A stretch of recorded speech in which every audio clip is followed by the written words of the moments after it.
Patrick Carbery, Pounamu, the 2017 Kingston Town Classic. Could you argue that he was the forgotten horse going into that race? Yeah, definitely, mate. His railway run was really good. He's closing 600. He was quickest by a second, and he'd certainly come on since that run. And you know, we were pretty confident going into the race, as confident as you can be going into the race. Sitting in the jockey's room before a Group 1, what is it like? Is it quiet, or what do most of the jockeys look to do? Well, there's always a bit of banter, probably not as much on a big day, but yeah, generally, there's a bit of a different vibe, generally, especially getting closer to the bigger races. Yeah, probably try and keep a lid on it as best we can, and concentrate on the job at hand. Let's head to the 1800 metre start, shall we? Pounamu, here's the grey. The distance is ideal. Weight for age is a bit of a question mark, but I think he's certainly one that must be included in the novelties. Paddy, talk us through this 1800 metre start. He was in the barriers early. Did that suit Pounamu? Yeah, he's the sort of horse that, he's pretty good in the barriers. What are you looking to do in this first 100 metres of the Kingston Town Classic? Yeah, well, I was hoping, I was never going to be forward, but I was hoping to be in front of 3 or 4. Racing now in the Kingston Town, and Blackheart Bard amongst the first away, and the last couple, Pounamu back there with Royal Star.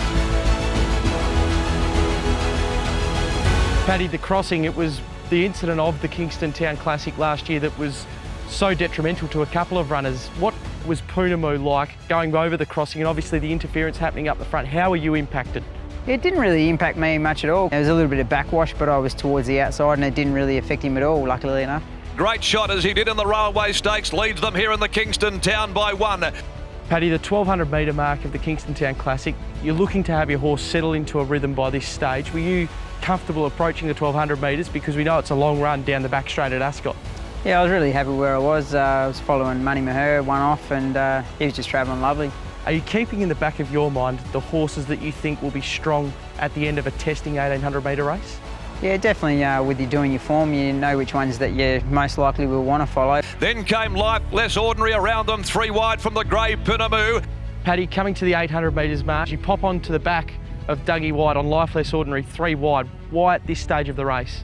You know, getting to that stage, I just thought, getting out to the 3 wide with cover, getting a card into the race, following Life Less Ordinary, which looked to be a horse that was going to bring me into the race. Definitely everything was going well at this stage. As they come towards the 650. Yeah, I was starting to gain confidence. That's getting towards the business end. That's when you want him to be travelling, and he certainly was just towing me into the race, and that's how he liked to race, and he certainly was on song. Coming around the corner. There's a Group 1 to be won. What are you feeling at this stage of the race? I had Material Man in my sights, and he was starting to feel a bit of pressure, and I still hadn't really even looked like shaking my bloke up. Pounamu coming down the outside, they're across the track. At the 100 metre mark of the Kingston Town Classic, you hit the front, you look the winner. What are you trying to do in this last 100 metres with Pounamu?